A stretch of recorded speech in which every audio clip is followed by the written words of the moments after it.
Alright, we here with Ethan Telfair, Idaho State commit. How you feeling? I'm good. You feeling good? Yeah. Last time I spoke to you, you was leaving Lincoln. You know what I'm saying? Last time I saw you, you was in the through the fire. So can you just talk about, how you've grown from those situations? Through the fire, we last saw you working out. Then you was at the Real Splitters. You know what I'm saying, in Lincoln. Can you just talk about the growth and, how you've came this far? I mean, a lot of work. A lot of work. Going through a lot of adversity, so building my character. It's been tough, but, I know God had a plan for me. He needed me to learn a lot of things. But the process, it's been amazing. Getting up every day, putting the work in and keep grinding, especially when people start to doubt you. That's when the grind becomes a little easier, especially when you're self-motivated like I am. Yeah. Now, obviously, you had a season, that was memorable for me, you know what I'm saying, because, seeing all the stats on the internet and, reading about what you're doing, it's a lot more different than actually seeing you, you know what I'm saying, and I actually got the chance to see you in some games this year, and you was, definitely doing your thing. Can you just talk about how, you actually, dive into sort of like the Telfair skill set y'all got, and also can you just talk about what your main goal is when you're on the court? That seems to be your sanctuary. So what goes into that? Well, I guess my talent comes from, it's God-given. I'm truly grateful for that. But my goal every time I step on the court is to win. I'm trying to do whatever it takes to win, and whatever my team needs me to do to win. Now, can you talk about what you think Coach Crum actually Crumley helped you obtain this year? Like, what did he challenge you on, and what do you think that you actually still need to work on? Well, Coach Crum, he was a really good point guard himself who played Division I basketball. But he touched on a lot of pointers with me, basically controlling my pace, when to play fast, when to play slow, and just being a better point guard and being a better leader, speaking to my teammates and always keeping them confident throughout the game, even when we hit adversity through the game. So I learned a lot from Coach Crum, and I'm truly grateful for that. Now, people, always want to attach you to your brother, Sebastian. How do you think that you compare to his game, and also, seeing his successful career, has that, actually motivated you? And also, how do you feel like you're going to actually work on your own legacy? I mean, people watch Sebastian. I got to watch him very close, and motivated me because I know it's possible. No matter, what we go through, life, like everybody goes through the sign of life. Working hard, dreaming big, all that's possible. But Sebastian's really good, and I feel like I'm really good too. I think I'm a little better than him when it comes to just outright leading.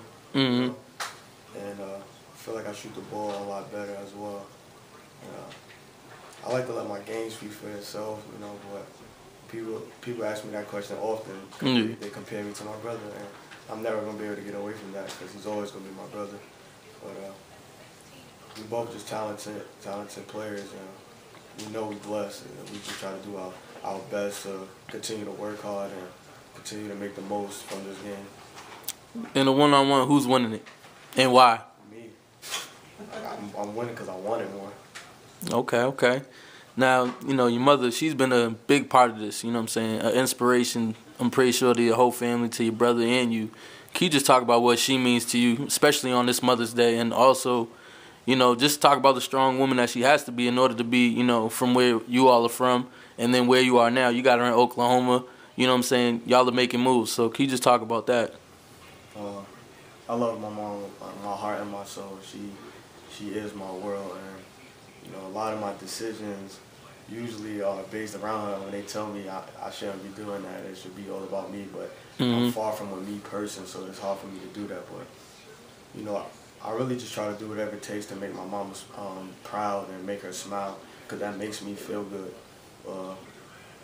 We had a lot of smiles, but we also had a lot of days when we frowned. And I'm not as old as my older brothers and sisters, so I wasn't really around when they want to tell you about the tough times that they went through. But I know the adversity we've been through since I've been here, and whatever I can do to make my mom smile and proud and get through adversity and let her know that everything gonna be all right, that's what I try to do. You know, give her courage to believe that the best is yet to come. You have a huge support system, and obviously coming from Coney Island, can you just talk about how you've grown as a person over the years, going from city to city, and actually getting out? There's a lot of people that don't get out. You know what I'm saying? Because if you can actually talk to those people, what would you actually say? And actually, do you see yourself as a role model to those kids to let them know, this is real, anything's possible? Well, yeah, I see myself as a role model. I just got so much stuff to do so they can believe the words that I want to tell them. Mm-hmm. But right now, if I can tell them anything, I'll tell them that there's a lot more, a lot more than what we see. There's a lot of, young adults that's my age or even younger than me. They're trapped. They're stuck in a matrix. They think the world is one way when it's not. The world is a very beautiful place, and your life is going to be what you make it and who you can put yourself around. Now, if you can, talk about the AAU circuit, some of the teams you played for and some of the, players that you played against, can you name a couple of those players and were they actually as good as they are now? I played for the Texas Titans, I played for also the Oklahoma Magic, played for Compton Magic as well. And yeah, I played against a lot of good players from Rashad Vaughn, that's his name, and to Zimmerman, Steven Zimmerman, Moutier. I played against a lot of really good players, and some of them was really good, but a lot of them, we live in a social media era, and then if the people say, yeah, that's that kid, then it's hard for you not to believe that if that's not that kid. But I think Emmanuel Moutier has to be one of the best players that I played against, and played with. And he's still one of my close friends, now like to this day.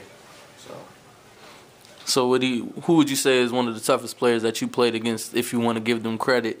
And also, who do you think was the one player that a lot of people know that you was like, yo, I had him, like, he couldn't guard me type of thing?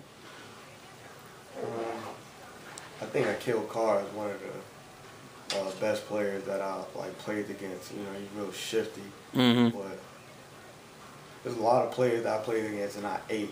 So it's not me bragging. It's hard for me to boast, but I just go out there and do my thing and compete. Really, just try to win the game. Okay, who's been the biggest influence on you? Since coming out to Oklahoma for college at Redlands, and also who's the person you go to for advice? Somebody a shoulder to lean on type of thing. Coach BB. Yeah, Coach BB. He helped me with a lot. Really helped me get my stress level down.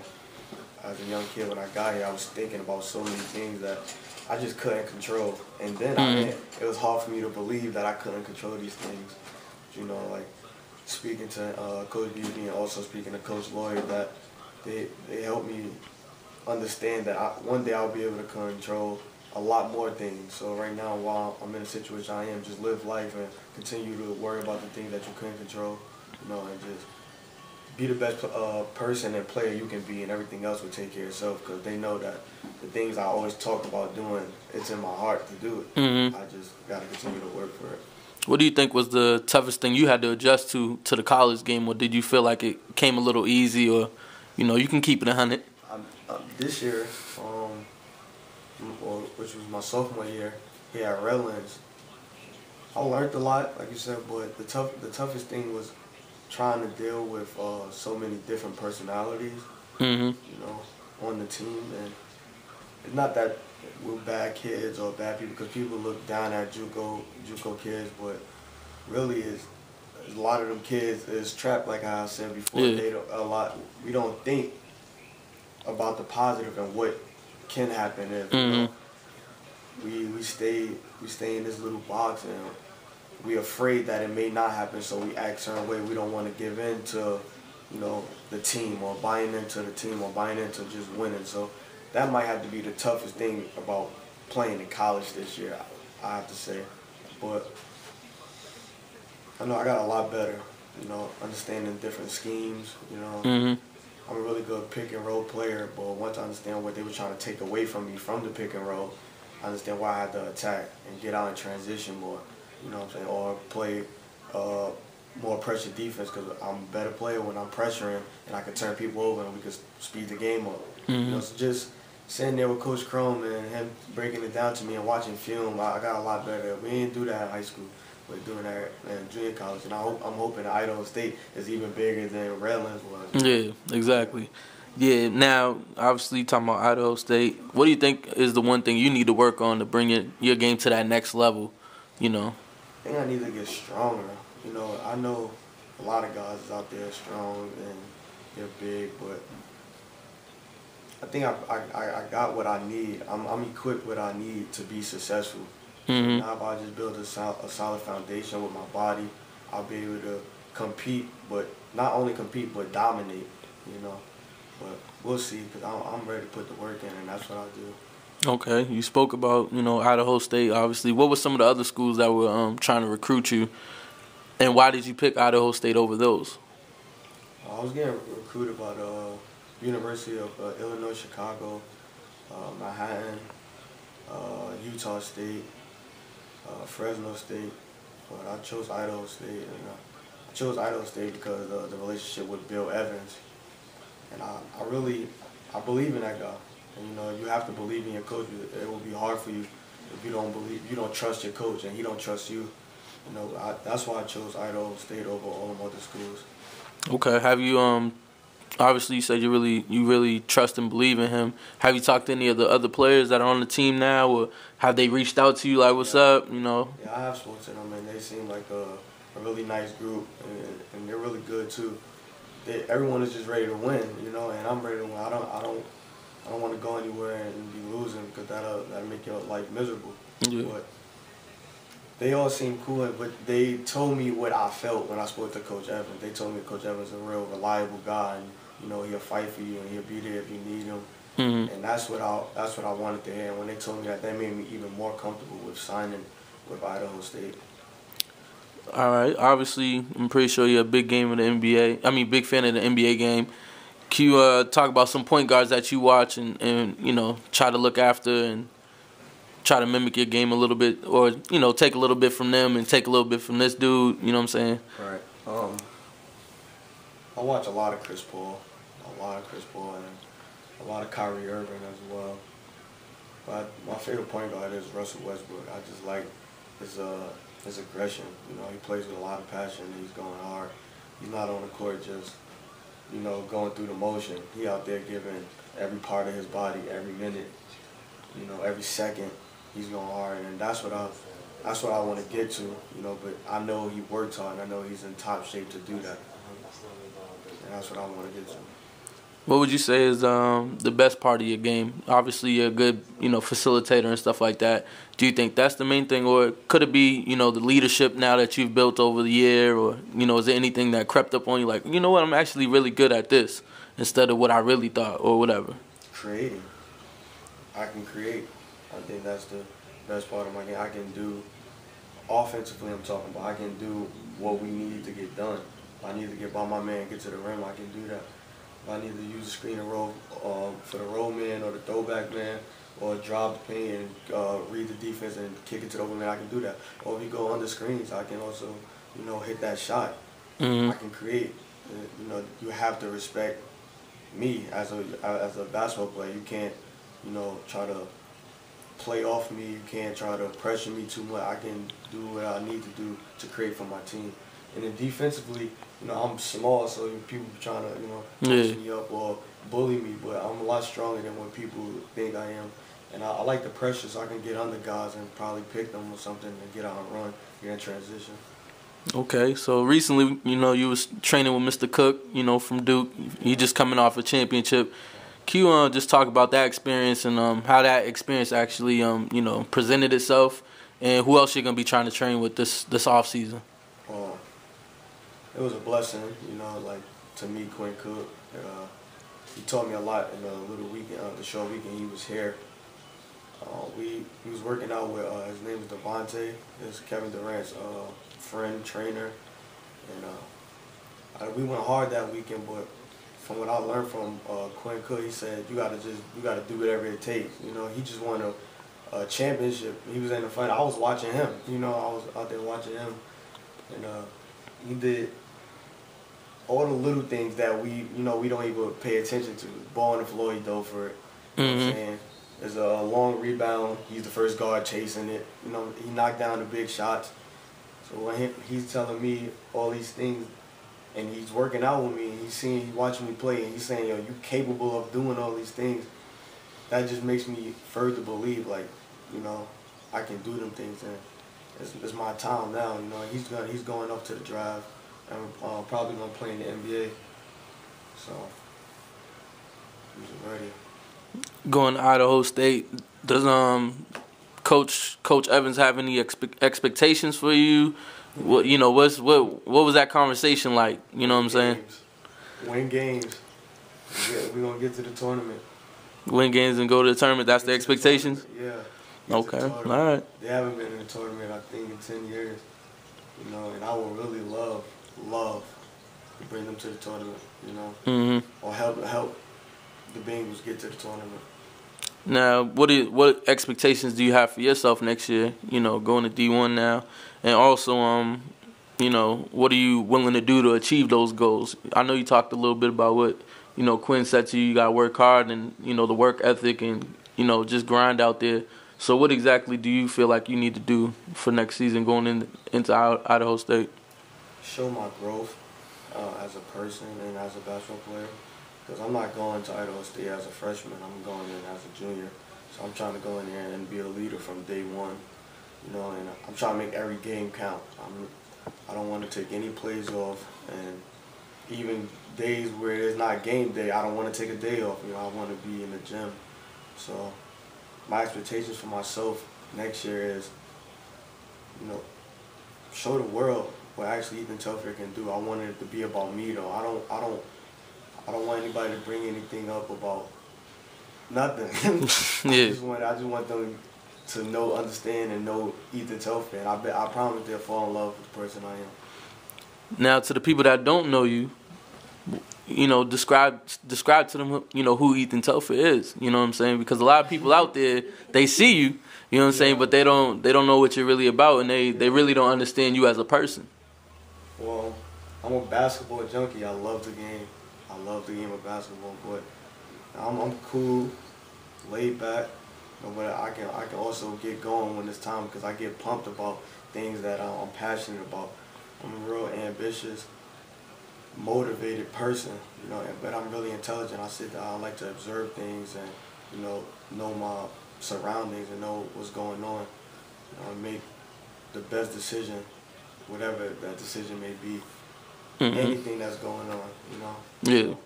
I like to evaluate things. That's what kind of person I am.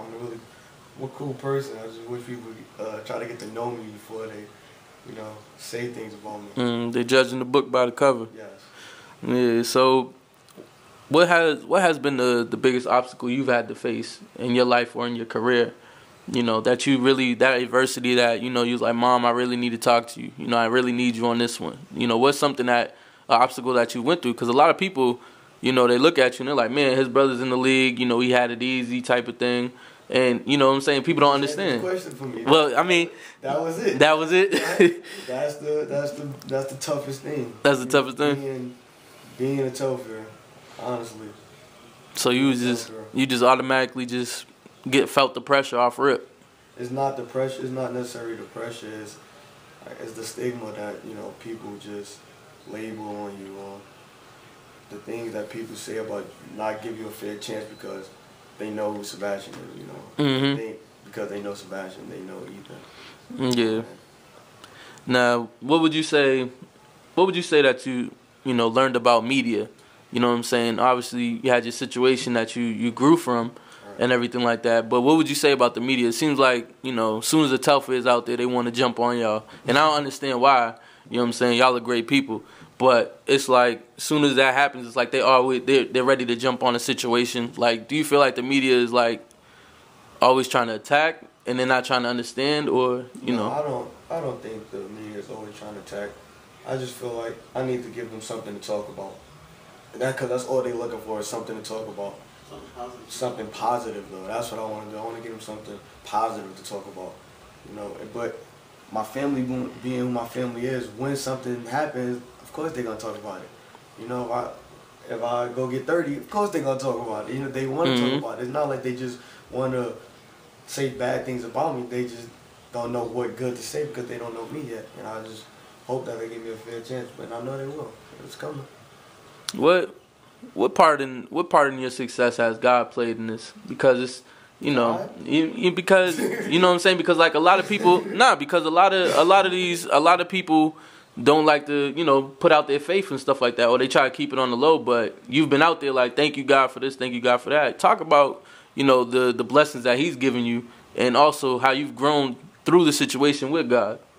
God is the all-knowing. You know, there's no concealing anything from God or trying to hide anything from God. But how big God is for me, He's everything. He's literally everything. My mom won't be sitting right there. My older brother won't be sitting right there. I wouldn't have graduated 2 days ago without God, you know. And I wouldn't think the future will be as bright as it is without having my faith so strong in the Lord, knowing that I'm blessed, knowing that He loves me, knowing that He favors me, you know. Some people try to hide the way they feel about God, or they're just unsure of what God is, you know. But God is everything, you know. How beautiful this world is, people don't know how beautiful it is because they don't have the conscience of God always in their mind. People don't know how beautiful people are because they don't have the conscience of God always on their mind. So, but to me, God is my everything, and I pray to Him every night. I pray to Him every morning. I pray to Him always. I pray Him during the game. And people ask me, why are you mumbling? I'm praying because I'm grateful. If I'm happy, right, I'm gonna pray. You know, and that's just what type of person I am. Obviously, we know you're a great basketball player. What's the one thing you want people to take away from this interview when they see it as a person and just, you know, as a human being, that's just a regular cool person? You know what I'm saying? Like, I'm talking from experience because, you know, you've been there for me since day one when I came out here. You know what I'm saying? Like, what do you want people to actually take from this whole situation? When they watch it, they're like, wow, this guy's actually, you know, he's actually better than we expected or better than I thought he was. I'm likable. It's that simple. I'm likable. People, you know, they look at me, they act like they're not looking at me. They're probably looking at me with their heads this way, but their eyes on me. Because they don't know how to approach me, or they don't know what kind of person I am. I'm a very likable person. You know? Yeah, definitely. Ethan Telfair, you know what I'm saying? Idaho State, he's ready. You know what I'm saying? Tell them where they can find you, Instagram, Twitter, and all that. Yeah, you can follow me on Twitter, King Telfair 31. And also, that's the same name for Instagram. Happy Mother's Day again. Happy Mother's Day to my mother. I just bought her a necklace. There you go. See that smile? That smile. That's that smile over there. She over there. But that's that smile. yeah, man. Thank you for everything, man. And we out. Thank you. Yep.